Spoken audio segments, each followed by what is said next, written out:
That's life, isn't it? That is life.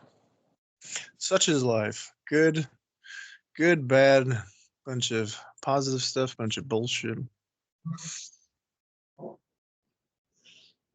And cry as we might, change it as we may want to, it just is what it is. That's kind of like the essence of the Dhamma practice for me is like, I think when I was younger, I used to think that I could change things. I could change my mind, and I'm not saying you can't. In a sense, yes, that's exactly the practice is to make the positive change. In a weird way, it's not changing the mind. It's just changing our attitude, our toward the mind, our relationship toward the mind, attention toward the mind, like you said. Yes, Simone Ware in a Samanari Jayasara video with Simone Ware, a Christian mystic. Simone said that she suggested that her concept of sin was looking in the wrong direction. So that might be suggestive then as something about our attention or ability to form a perspective in amidst change is the way I was understanding you. That's interesting. You talked about Christian mystics. I was thinking today of Rasputin, Grigori, and I was reading a biography on him a while back. I haven't finished it. I still have it. Though. I got to jump back in it. But as big of a piece of shit as that dude was, like nobody can deny, he did some pretty crazy good and miraculous things. Not always, of course. But I feel like that guy's teaching was kind of like what me and you were talking about today, Brett. Like, he's a big pile of shit mixed with a whole bunch of goodness, like the Buddha nature. But all of that combined is like the yin yang of existence, so to speak. It's neither grasping nor clinging nor diverting yourself away from either, but just observing the way things are, you know? Yeah. And being like, and I'm not saying this like literally, obviously there's good and stuff, but I'm like, I've been telling myself sometimes like, life is shit. Life is fucked up. It's chaotic, but that's okay. Everything's fucked up and chaotic. But once we become okay with that, is it still fucked up and chaotic? No, it's like that dukkha changes into sukha. You'll never change the base variable. It's impossible. You can only change our attention and attitude toward it and relationship, so to speak, with it. Yep. That's why the first noble truth is primary. There is suffering. The second noble truth is what you've skillfully enumerated, that when we stop struggling, acceptance is available here and now. Yes. Absolutely. I had a real life experience of that a few days ago with work. I work for a global company, IT company, and a lot of the people I work with are in India, and the time difference, the time difference is kind of a bit. It's 5.5 hours or something behind us they are, and we have a meeting at 4:00 in the afternoon, my time, and I've decided, and for no real reason, but I decided, right, that's it. When this meeting's over, I'm finishing work for the day. There's no, and of course we get on the meeting, and one of the guys brings up, oh Luke, can you help me with, and the dukkha, man. And I was even a little bit short with him. Like, I'm usually pretty cool and calm. I was a bit like, and I stayed back and I helped him stay for another. It took about an hour, so I finished at 5:00, and I left the office and walked to the train. And then I was like, what was that all about? Why did I even, I got no plans tonight. I didn't have to finish work at 4:00. It was just that I just got this stuck in my head that that's what I was going to do. And actually the next day I ended up sending him a message and saying, hey man, sorry if I was rude. And he said, no, it's fine, no problem. That's I don't good. know if he was, yeah, I thought it was the right thing to do, to apologise, because my perception of it was that I was rude to him. I don't know how strongly that came across. But yeah, it was just, I was able to, when I left the office, I let it go. And I was like, it's just control, I struggle a bit with wanting to control situations, and wanting to control rather than just being able to just go, oh yeah, that's cool. I'll just hang, I'll just finish whenever and help this guy, and I'm doing a good thing. I'm helping someone. But no, I was stuck in that. I've got to finish. I've got to do this. I've got to do that. Yeah, it's interesting. I was reflecting on it kind of later, saying, but I was able to let it go. Whereas probably in the past, years ago, I would have kind of stewed on that for a while, and Yeah. been like, oh, this guy, he kept me back at work, and I didn't want to be there. And, yeah. Anyway. Especially as men, we kind of, nature has given us these triggers of anger, more so than women. There is differences between men and women. I mean, only a moron would think that there's not differences. There's a lot of things that are similar as well, obviously. But I know that's a hot debate now and all over the world or whatever. But the truth is, men just have a tendency to rage out, and it's like our primordial nature. It's in our blood. And but I think with Dhamma practice, we can subjugate that, we can conquer that, but not completely. Like Dhammarato says, try as we might, the dukkha will still arrive. But if we have a good relationship with the dukkha, we just see it as, oh, it's just a phenomenon that arises and falls away. Does it still become dukkha? I no.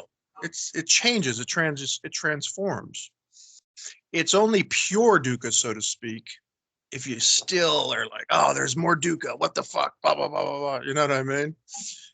But Dhamma practice takes a person like you, I would say, and instead of completely raging out when you felt that way against that guy, you're a little irritated. You maybe even said something, But then, also with your Dhamma practice, you go back and you apologize and you see the faults of your ways or whatever, and that's perfect.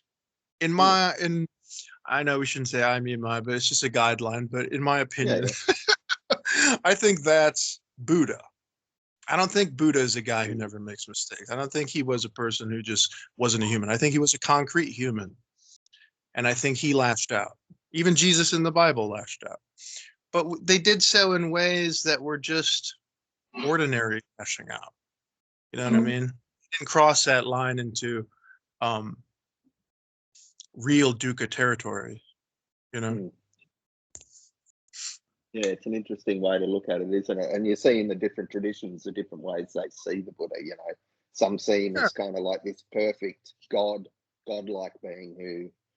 But yeah, sometimes when you do read the sutras, and it can be a little bit, I'm not sure the word, but sometimes you kind of read it like, oh, he was this great person who could read everybody's mind and know everything. But then you read another sutta where you think, oh, he seems a little bit like not sure in this situation, or a bit, it's sort of, it's difficult to fathom sometimes.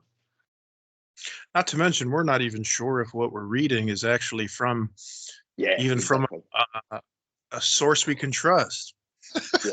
I mean, that's true. That's 3,000 years old something. Yeah. Maybe there, if you take a guy who's so prolific in his ways of seeing the world and views on things and expressing them to different people, and he chooses not to write much stuff down, to me, that speaks more about his intentions and nature than anything that the students will have to say. You know what I mean? Because you have to be a pretty special person to be that wise and choose not to write anything down. Or at least write so little that not many people can even find any original text. They find the original text from the students, no problem. But... Yeah, I've never thought about that before. Interesting. Well, a lot of spiritual traditions, all the way from the Gitas and whatnot, were passed down primarily word of mouth, was my understanding, but I'm not a historian. But I think just, even if it was serendipity that allowed for the Buddha to transmit the methods of the Dhamma that way, I still totally agree. I think it was fortuitous for us here now, because you could test. We can come and see. Yeah, we can test it. Or go ahead. No, I was just you could keep going. I just threw that in there. I have nowhere to go. Yeah, but yeah, we could test it, and that's kind of when you look at his teachings, and that's what Buddhadasa Bhikkhu was great at, was taking the whole chunks, because I'll never learn more. Buddhadasa Bhikkhu has forgotten more about the Pali Canon than I'll ever learn. I'll ever remember. Me too. Yeah. And if somebody like him, a very trusted, amazing, wise person, can read the whole thing and just kind of like, oh yeah, it's just like Dukkha Dukkha Nirodha, man. Follow the Noble Eightfold Path. Everything's anicca, dukkha, anatta, not worth clinging to. Everything arises and passes, and just chill out. Chill out with everything. That's so wonderful. And I would recommend. There's a book, I probably showed it a while ago, but I have it right here. But it's called The Truth of Nature from Buddhadasa Bhikkhu. And it's a great book, and I recommend it because it's a lot of the questions from students. And it's not like these crazy questions that are hard. It's like questions we all really are thinking, you know what I mean? And they throw it all at Buddhadasa, and it's all organized beautifully. And he goes into length with his answers and replies to what they're saying. And it's a great source. Whenever I've heard any Buddhist teachers say anything that I'm doubtful of or skeptical, I always revert back to that source. Like, okay, I'll just look up a death, okay, Dhamma, okay, this, that, and like, what do you think about this? And he'll just go through it. And I have almost the whole book highlighted. It's so beautiful. There's almost no point in highlighting it. Yeah, that's the experience that has occurred here when reading his Anapanasati. I was so impressed that he spent over 300 pages on the first tetrad. Wow. In that book. Now, I've shared that with a few Dhamma friends, and one of the first comments I get is, "Oh, is that his book for serious practitioners?" And maybe that was the subtitle of the book. I don't recall. I knew the book was called. Go ahead. Yeah, there's a book called Mindfulness with Breathing, and I thought it said for serious, but I think Dhammarato said that was like a kind of a translation issue or something. But go ahead, what were you saying? Yeah, I don't think this is it. It's simply just called Anapanasati, and I downloaded it from the OSF Google Drive, if I recall. Mentioned that it was for quote serious practitioners.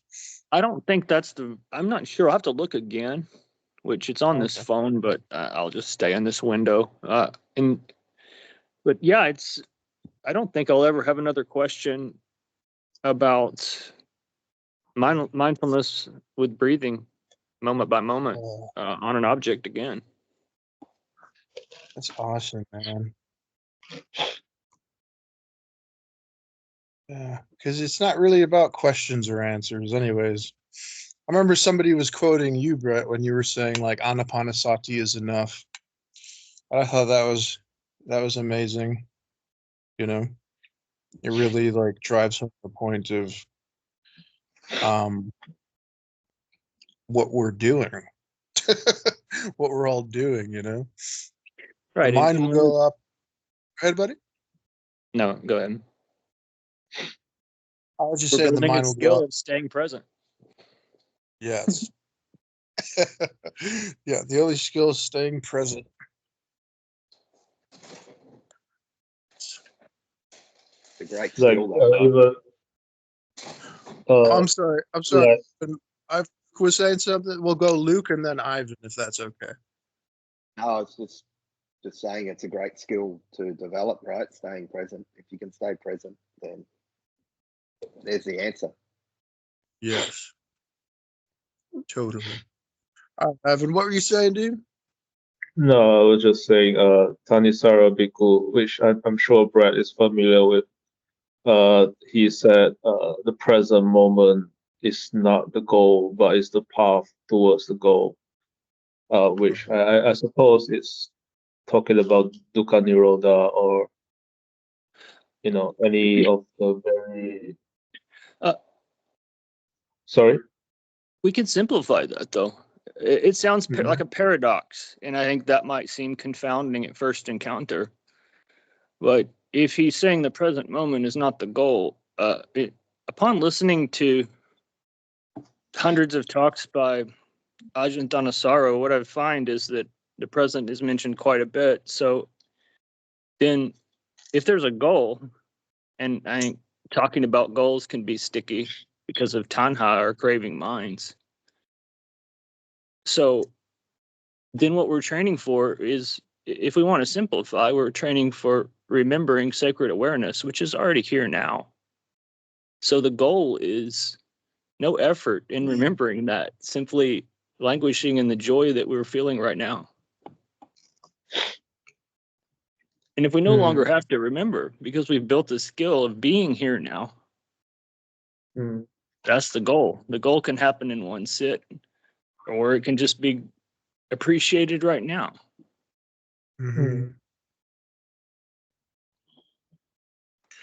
Yeah, we're always trying to fix things, you know.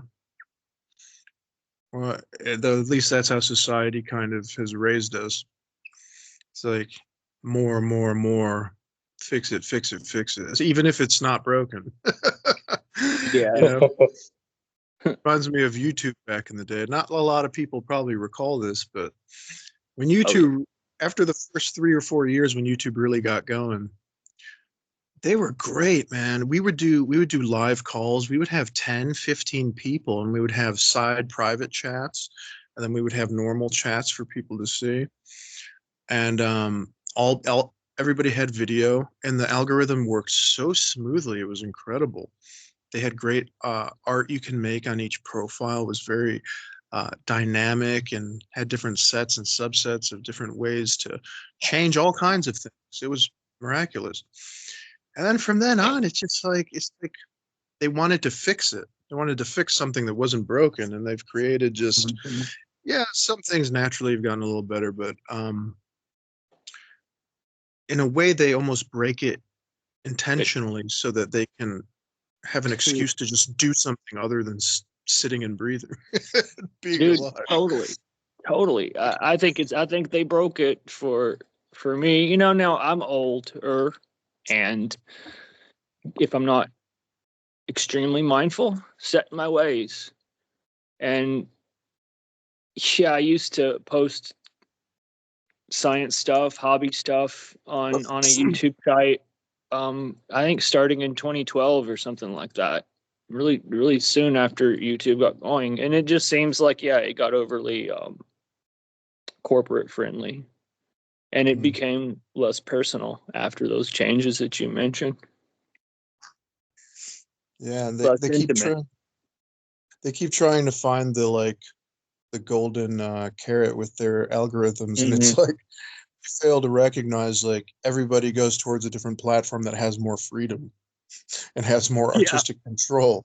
And then they're like, oh, we got to be like them. We got to be like this app. And then everybody steals it. Everybody monetizes it. And everybody sucks the soul out of it. And they were wondering like, hey, why aren't we as popular as we used to be? Then another little app company comes up, gives you a whole bunch of freedom. Everybody flocks there. And the cycle continues. That's it. just like society. Oh, there's a leader. He's the best. He's the worst. Anarchy. Oh, there's this guy. He's great. He's the best. There's another guy who's better. Anarchy. This up and down. Up. Yep. Whether it's real families or just republics or whatever, it's all the same shit. Different day. I think we even are ought to be, if we can be, wise and mindful that that doesn't occur in our sanghas as well, and that we always reiterate. There's another thing I appreciate about, I believe, Dhammarato's paper about teaching, and that we don't pedestalize, that we stay on the level of sangha, of friendship, and turning that authoritarian teaching model on its end and just doing away with it. That's great. Sounds good. Yeah, you see it in organized sort of I spend a fair bit of time in a monastery that has both bhikkhus and bhikkhunis, and coming from Australian society where, yeah, let's be honest, it's not completely equal between the sexes, but it's, you know, we're pretty good. And I remember once going, there was bhikkhunis and bhikkhus, and I came in to offer something, and I offered it to the bhikkhuni first. And she said to me afterwards, "Oh no, don't do that. You've got to offer to the bhikkhus." I'm like, "Why? Why can't I offer to you?" "Oh no, it's not done. It's not the done thing." I was like, Yeah. I don't know. Like, there's still that. It's the Thai forest tradition, so there's still that sort of, even though they're Western monks and nuns, basically, there's still that sort of, oh, you've got to. And you see, the monks just get treated like this, and the bhikkhunis get treated like this, and I'm just like, I don't know. I don't get it, but what can I do? Yeah, I don't get it Kevin? at all. Yeah. Period. Period. Yeah. There's people who are really into those traditions and cultures, and that's fine, you know, whatever. But for earnest practitioners, I think there's people who become abbots and monks and they miss the mark. I believe they're still playing the societal game. But then, Yeah. every once in a while, you get a Buddhadasa Bhikkhu, Ajahn Sumedho, and many more, who play the game. They dress up in the robes. They enjoy doing those things. They do some rituals. They do some things like this, but they're not attached to them, and they have a delicate balance between them, and that's like a correct way. But I always, hi, buddy. Oh, hi, Arlene. Hello. Hello. Hi, man. But then I always liked the Zen masters who they could stay in the tradition. Some did, but most of their life they spent in isolation. They spent as recluses. They gave candy to children. They said Zen Master Ikku would be found by a river playing hide and seek with children, you know? Yeah. They would always come running to them because he'd give them candy and all this stuff. Same with Zen Master Ryukin. And Ikku, more than Ryukin, really scoffed kind of at the whole institution of Zen. He thought it was becoming nothing more than a money-making scheme during funerals, you know. They pay the monks to go do their rites and rituals, and that's how the Zen monasteries and whatever, that's how they stayed. That's how they were able to survive, in a sense. But these guys looked at that. Ironically, at the end of his life, I think Zen Master Ikku became, he was just old and sick, and they're like, hey, want to be this abbot at one of your former places? And he's like, fine, they'll feed me and give me this, even though you spent a lifetime condemning that stuff. But that kind of, to his credit, that's kind of showing his non-attachment to even what people would assume strong views about that stuff. Yeah, that's cool. And Ryukin would just spend his days in a leaky hut, you know, writing poetry by candlelight and calligraphy. And somebody entered his hut one time, and he was just spinning a bowl on a stick. And they said he was laughing and giggling like a child. And I was just like, yeah, I don't know, something resonates with me when I hear these stories. It's almost like truth doesn't need a language. It doesn't need it doesn't even need science. It doesn't even need to be tested in a way. It's like you feel it. It's there. And sure, it's easy to lie to yourself and to deceive yourself. But if there's this earnest loving kindness and compassion, it's almost impossible to deceive yourself or others. Because you're not trying to get anything. You're just listening to a story, feeling the energy that you're feeling. You know? And when I read those old Zen masters, yeah, there's no questions in my mind of, oh, was it like that? It's like you could tell from the way they live their life. Like Jesus said, don't listen to what people are saying. You can tell what they are by the fruits that they bear. You know? And I think that's so beautiful. And thank God for that, because otherwise we wouldn't know what the fuck, what practices to do or whatever. Well, the practices within the body 1 fathom in length, and the mind that knows it, and vice versa. So what other people are doing isn't much relevant to one's own practice. That's something I don't know, a joke I came up with is it's insight, not outsight. It's often Yes, difficult to see motivations of others from the exterior, and we fall into judgment. it's like the whole finger in the moon thing, you know. Yeah. It's a useful thing, but it's the yin yang. You can't concentrate solely on the finger. You can't concentrate solely on at the beginning, the finger's there, and it's kind of a dance, you know. You forget sometimes, you go back to the finger. Oh yeah, it's pointing at the beautiful moon. That's it. I like that. And that's how life is. We get swept away in it. It's easy to practice Dhamma when everything's going smoothly. Yeah. Of course. Yeah. You know, practice Dhamma when shit's hitting the fan. Like Buddhadasa Yep. said, practice Dhamma when you're sick. Mm. And if it is benefiting you, aka alleviating your dukkha, turning it into sukha, you're on the right path.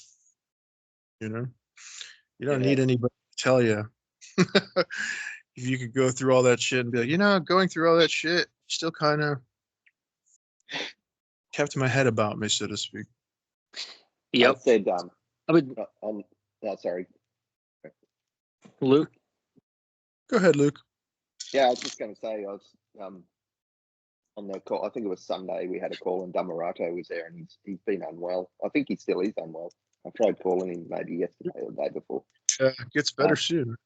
Yeah, sounds pretty nasty. I said to him, "Oh, you know, you've been unwell." He said, "Yeah." I said, "Oh, sorry to hear that." And he said, "Oh, it's a chance to rest." Like, yeah, it's a good way to look at it. Get to rest. Very good. You know, See the positive, right? What's that, buddy?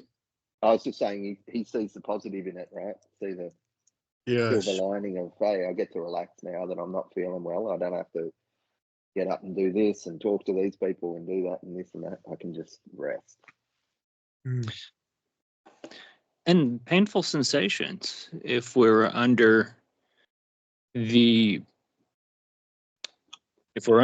experiencing an illness, if we're on a hospital stay, or heaven forbid we're in a mental institution for a while, that's a retreat. That's seclusion in a way. It's not seclusion from painful sensations, but that's dukkha nupassana. So we can be aware moment by moment. It brings us into the present, and it's the lamp of the First Noble Truth that lights the rest of the way. So the operating system that we're building, and when we as we practice, as we return to the present, as we remember to enjoy what's here now, is one of wisdom.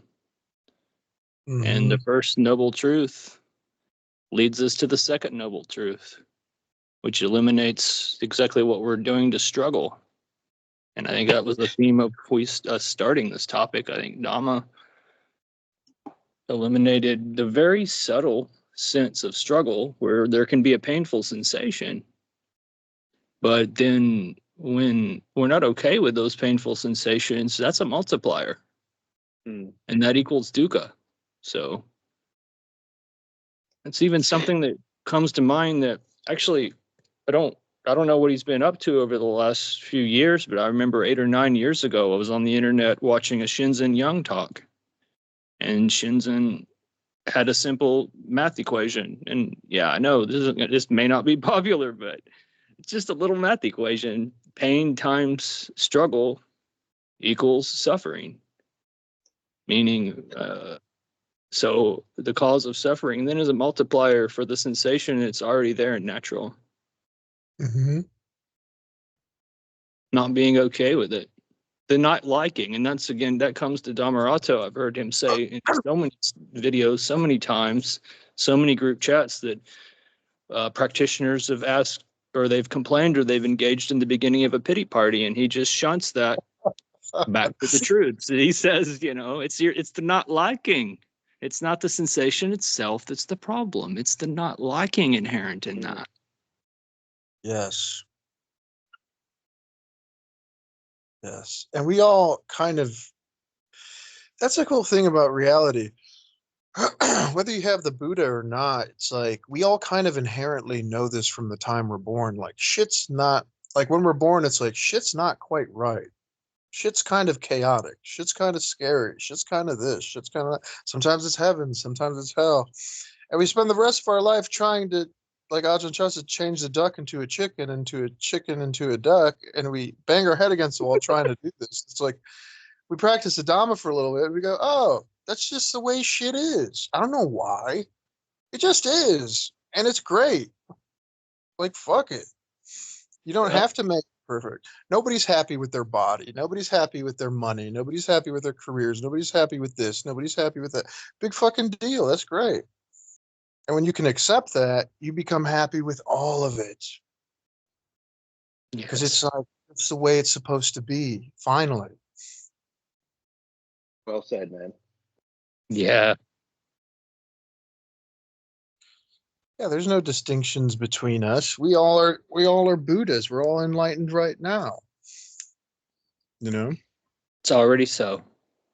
We're just catching up with it sometimes. Like it's already in progress. It's only our mind that maybe after the call will go, yeah, but I still got to pay this bill, but I still feel inadequate, but I still got these frustrations. Good. Fuck it. That's life. Bring it on. That's practice. Yeah. Everything's fucked. Cool.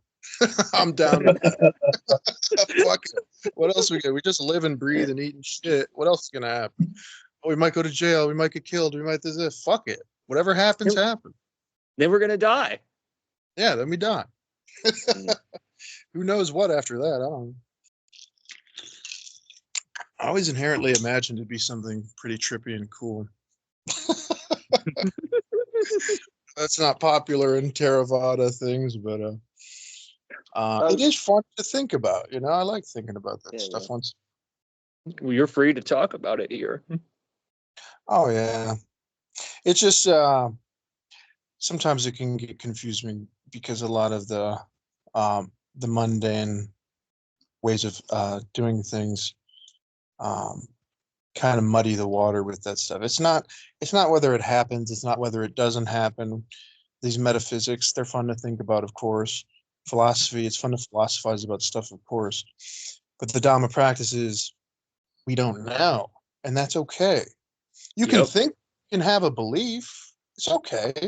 Just don't become so attached to your belief that it causes dukkha. You believe all kinds of shit. It's okay. But the point of the Dhamma practice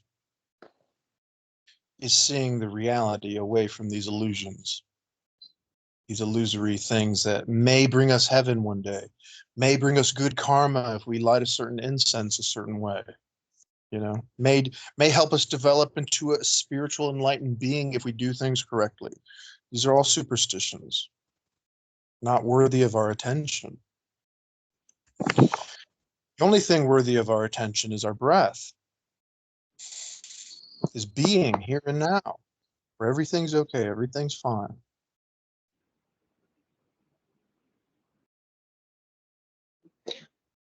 I was just reminded of a very a Zen story. Just two monks talking. I think they were trying to discuss what is Takata, which is here and now, right? Like I'm not sure what they are trying to discuss, and then at some point, it's like they get frustrated. At least one of the monks got frustrated because it's like they call it a loop, and then the other monk just say, "All right, come have a cup of tea." Then basically the story just ends there. Like I think it's very ironic because it's like the moment is like, okay, here have a cup of tea. It's basically just here and now. Like there's no need for those intellectual discussion, which is like very funny. Like the story just ends right there. Like here have a cup of tea, and it just ends there. Yeah, the Buddha said, with a sip of tea, I end the war of the mind. You know, yeah, I always have this vision of like this like 20-year-old woman in a parking lot whose like life is falling apart and her friend's life is falling apart, but they're just like eating a Subway sandwich. They're like, man, the Subway sandwich is good. Yeah, totally. And for a second, they move away from their problems of the mind and come towards the moment. And it's like, that's always available, you know? Only the mind makes it seem not easy, but it is easy. But in a weird way, the mind kind of does everything in its power to get us away from that. Because of bad habits, you know, bad ways of society teaching us certain things. You know, when I go to family barbecues and stuff like that, so I was like, so what you been up to? What you been up to? What are you doing? It's like, why can't I just exist? You know? It's like, oh, you have no ambition, you have no drive. It's like, no, I have a lot of it, but it's about, you know, going toward freedom from suffering, from dukkha. It's not always easy to see because I'm not like running marathons and shit or like climbing some corporate ladder. But what the fuck's the point of that if you can't enjoy it? All the actors and actresses and That's right. CEOs, yeah, most of them are on drugs. Most of them, you know, are by themselves sometimes. And they're not happy either. No matter how many drugs or whatever outlets of moha, loba, dosa, you know, competition, delusion, gaining, it doesn't do it. It's just ignorant ways of trying to be comfortably numb. But the best way to be comfortably numb is to follow the Noble Eightfold Path. Remember that everything's okay here and now. And it won't stay numb. There'll still be good feelings that'll come and go through that space. So I wouldn't even say necessarily it's numbness. I mean, maybe to us, but again, a mundane view of numbness might contain with it some foreboding superstition, but it's not that way. It's free and clear, beautiful. Generally speaking, numbness. Not too literally speaking, but yeah. Same. Dukkha. Yeah. Cool relief. Yeah. Addiction. If you want an addiction, that's what Buddhadasa Bhikkhu said. If your ego mind, monkey mind wants something to cling to so desperately, some identity, then give it the living Dhamma to cling to. Absolutely. And he even recommended on like kind of a mundane, not in the Buddhist sense, but in a regular sense, mundane kind of way of keeping notebooks, studying the Dhamma, watching YouTube videos, talking about the Dhamma, making art about the Dhamma. Become addicted, you become addicted to that. Want to be something, be that. You are that. Excellent. That thou art. Mm-hmm.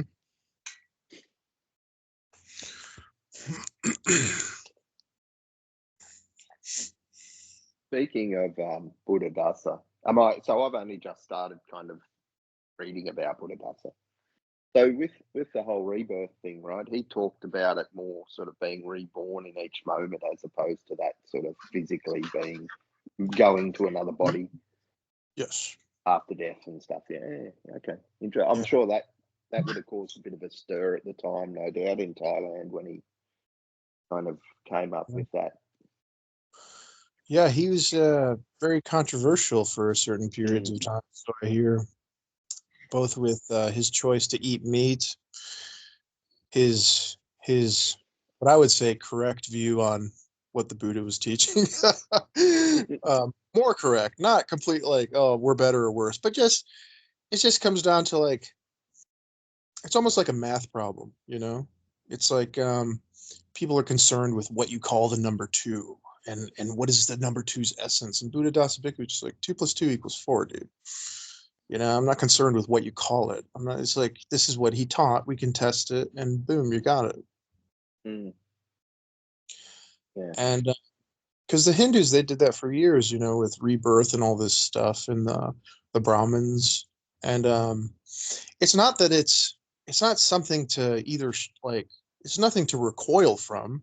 It's just not what the Buddha taught. The Buddha was teaching dukkha dukkha nirodha. People believing in heavens and hells and superstitions and all these things, they're still trying to get to a place where they're not.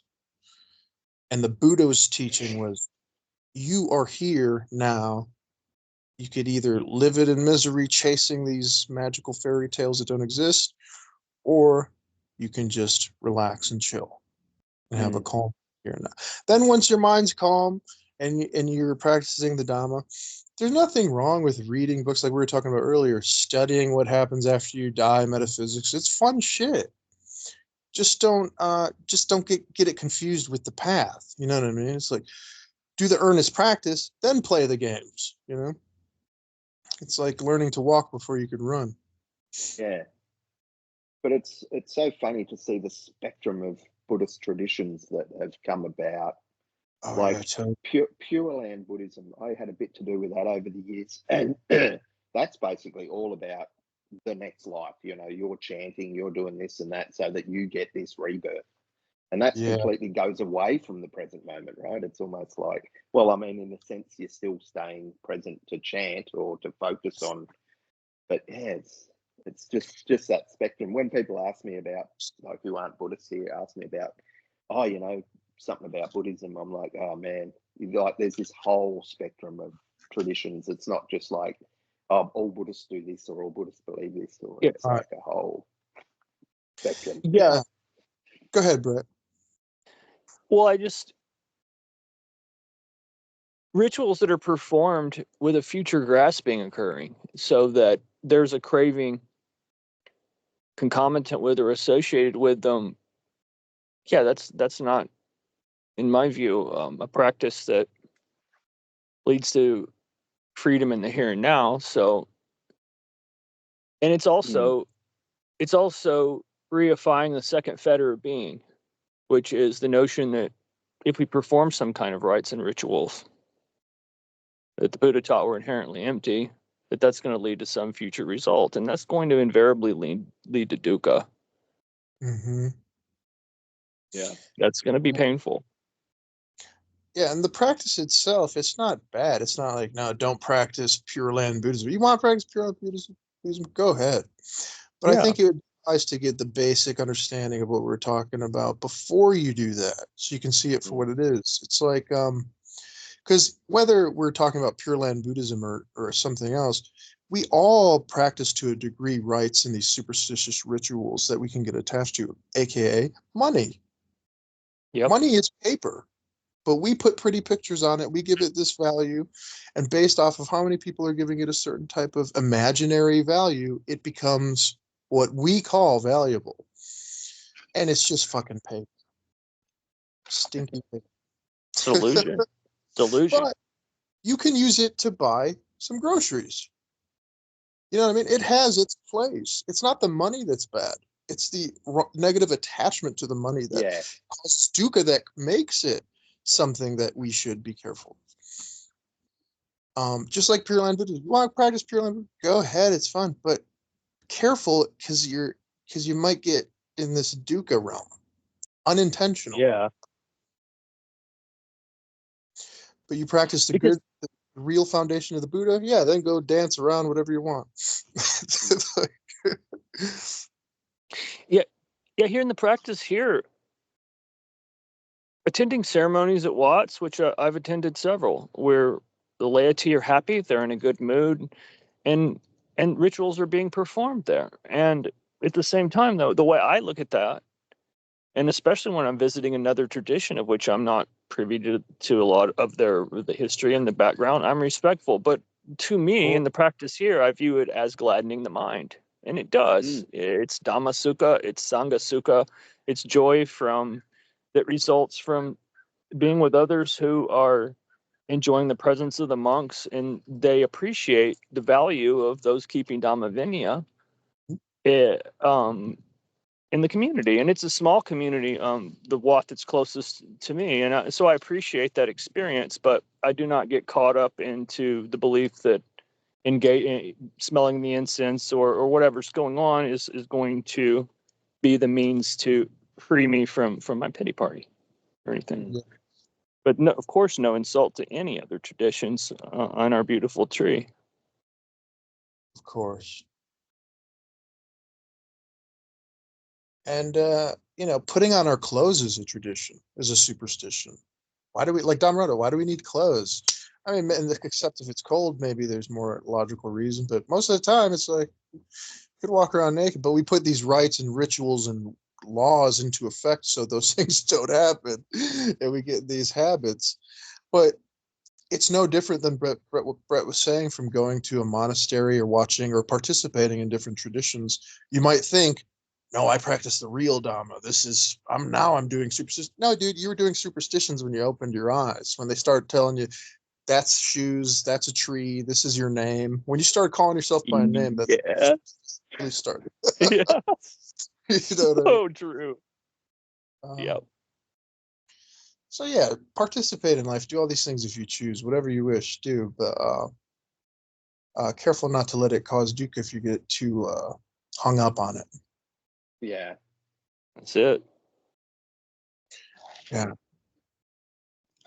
That's why Zen's cool too, and it's just another name of the same fucking thing. Same rose, different name, whatever the fuck. But there's Christian Zens, atheist Zens, traditional Buddhist Zen, Zen practitioners and Dhamma practitioners and Theravada. It's all just mumbo jumbo names, but like Dhammarato always says, the essence is the same. If you practice, like Ramakrishna used to say from the Hindu traditions, if you practice in earnest, all paths lead to the same place. Yes. Whatever. The Dhamma practice is slightly different because in my learning of the Dhamma practice, it's like there's all these trails into the forest, but the Dhamma practice taught by Dhammarato and Buddhadasa Bhikkhu and the Buddha are the clearest to me. It's so clear. It's like, yeah, but I could go around there and climb a mountain, but like, why? And like, if you enjoy mountains, go ahead, but there's the path that's clear. Let's go here. Path of least resistance. So that's why I think there can be a little confusion when somebody's like, hey, what about this? What about that? It's like, guys, yeah, you can go do all those things, but why waste your time? Just like, realize, have the wisdom that there's a clear path there. Then if you choose, yeah, go all over these paths, explore, have fun. Oh, hey, buddy. Hi, Alexander. Hey, man. Hey, Alex. Hi, everybody. Sorry for the late show up, but I wanted to come in and show my face and give a wave and stuff. Yeah, dude. No problem. Nice to see you. No problem. Nice to see you all as well.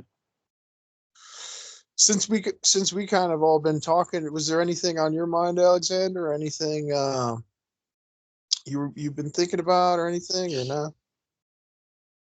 I just want to give you a chance to have a little bit of a say because we've all been jibber jabbering already.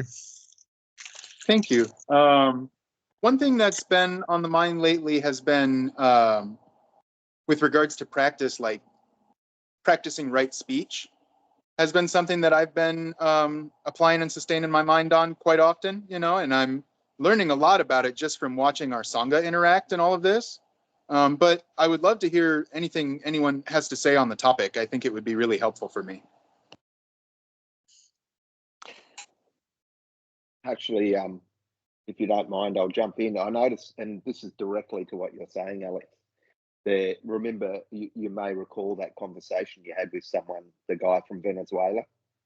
I don't know. Hopefully, it's all right for me. I won't mention names or anything, but he's really suffering, this guy. And your interaction with him was beautiful, man. You just were like calm, peaceful. Whereas the day before, and I was guilty of it too, had been interacting with him and kind of been resisting what he was saying and trying to change what he was saying and he was just getting more and more worked up. And in the end, he kind of left. But then at the end of the conversation you had with him, he said, thank you. I feel much better for today. I feel like I've been heard. He just wanted to be heard. And we weren't hearing him. We were resisting and hiding him. And, so yeah, that was really beautiful, man. Nice. I enjoyed that. Oh, excellent. Thank you. I think one of the things that I've been really pondering on and am finding a lot of value in is that and I've heard it from a few other practitioners within our Sangha, I really appreciate them letting me in on it, I guess you could say, is that it seems like with right speech, a lot of the times it can be very skillful to not speak. And I have been really working on that myself because I can be quite the chatterbox. Me too. Yes, can't we all? Yeah, it's a delicate balance, you know. But like Luke was saying, you know, sometimes people, there's men who go through life, men and women, of course, but since we're kind of all dudes here, you know, a lot of men go through life, nobody listens to a goddamn word they say. You know, that's, even though it's not too much traditional Dhamma practice, just having a Dhamma practice with a group of friends, man, that could just change somebody's life just to be heard once in a while. Without somebody bitching at them and making them do shit they don't want to do, a boss, a wife, a abbot, a this, or that, you know? So it's just, sometimes they just want to talk for fucking 3 minutes, you know? Just listen to me. You know? And that's what Dhammarato is great at. He's emphasizing the friendship, you know? And no matter if it's me hosting a call or Dhammarato or this guy, it's like, it should, in my, I know I'm bad at saying this because Dhammarato was like, there's no opinions, but fuck it, I always have opinions. In my opinion, it's a wonderful thing. It's a wonderful thing to have a place where friends can get together and just chill for, you know, an hour here and there. Thank you, Dhamma. Thank you guys. Yeah, thank you so much. Thank you, Alexander. We're probably going to get going pretty soon. It's coming up on an hour. Does anybody else have anything they want to throw out there before we go? The floor is open. I just want to say thank you for everyone. The Dharma is just it's so lovely. I don't know what to say. Like, some of you might already know, but I started university like about 2-3 weeks ago, and it feels like I'm on a rocket ship because I just get everything done early, easily, and effortlessly. And then people notice, like, I started staying behind in the department, and then like a study group just naturally formed around me, and I'm like, they're like asking me like relating back to the right speech stuff. They ask me questions. They're like, how are you so chill? How are you so relaxed? I'm like, it's the Dharma. If you're interested, I can, you know, discuss. But if you know you're not going to be receptive to it, then there's no point. You know, it's not going to be worth either of us our times. And yeah, I find myself always returning to the breath in the evening, watching Sangha Calls, and I'm just so grateful. Man. I love that. Thank you so Wonderful. much for sharing that. I appreciate hearing that. I do too. Thank you so much, Thank guys. you so much, Aurelian. Yeah, maybe I'm thinking next in January. So in January is when you can create like a new society in the university. I'm thinking if there's interest, perhaps a Reading University Sangha or a Dhamma society. That's an idea. Yeah. Yeah, It's a fuck it, wonderful why not? idea. Yeah. Match of the Dhamma friends. Mm-hmm. That's wonderful. When we Yeah. drop the burden of dukkha, we have more energy. Yeah. Naturally. Completely. It was already there, but we were wasting it in struggle. Yeah. The second It's truth. so true. And like it's so ironic because the people on my course have obviously chosen to be here, and yet they're just choosing to suffer as well. And I'm like, I'm just gonna enjoy every moment, every lecture, every minute, and it just works. I don't know, like, yeah. Oh. That's what life's all about, dude. Dhamma practice. Joy. Friendship. The closing thing, last thing I wanted to share, Alexander, was the consequences of speaking when I would have been better off being silent.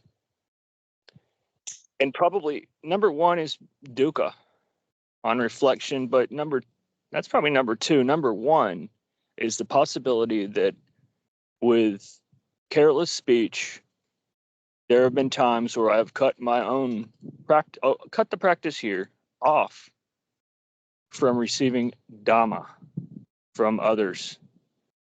And yeah, we practice a Dhamma that is ultimately no maintenance, yet noble friendship. It's the whole of the holy life.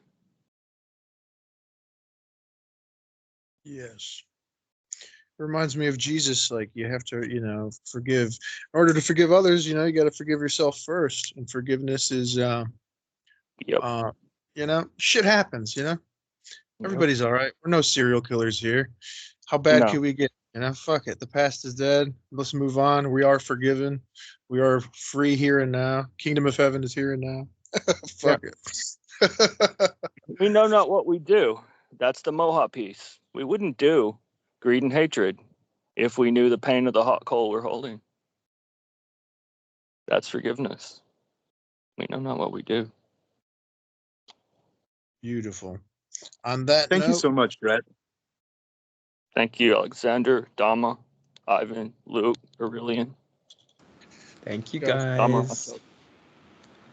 much peace and love. And we'll see you next week or some other call. Much peace and love, dude. Yeah, Bye. take care, everyone. Goodbye. Bye bye. Thanks, guys.